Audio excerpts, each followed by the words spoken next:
Masivne lesene hiše so večgeneracijske hiše. To pomeni, da jih primerjamo zdaj z klasično gradnjo.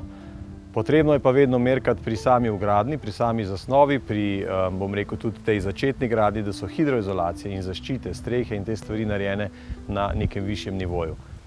Slabost lesa je samo to, da v ozadju moraš uporabljati neke materiale, ki so kvalitetnejši, ki so boljši, to pa se sicer v končni fazi pomeni precej, bom rekel, višji nivo samega bivanja. Križno lepljen les je mednarodna oznaka CLT, to pomeni Cross Laminated Timber.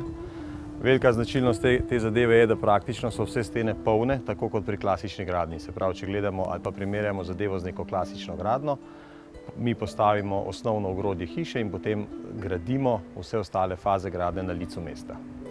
Križno lepljen les je v osnovi les iz smrekovega lesa, ki se ga v bistvu križno zlepi. S tem dobi on zelo veliko, se pravi, stabilnost, veliko v ozadju z samo statiko, požarno in potresno varnost in pa predvsem stabilnost, kar se tiče skrčkov in raztezkov lesa.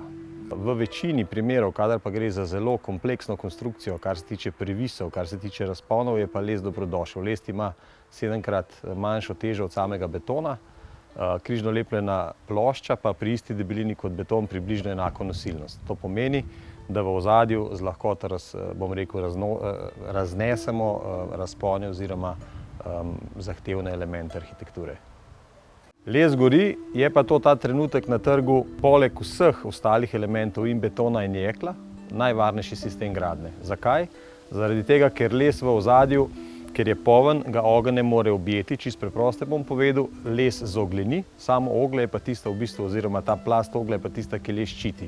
Kar pomeni, da če pride do neke dolgotrajne izpostavljenosti, se lahko ljudje brez težav iz samega objekta umaknejo.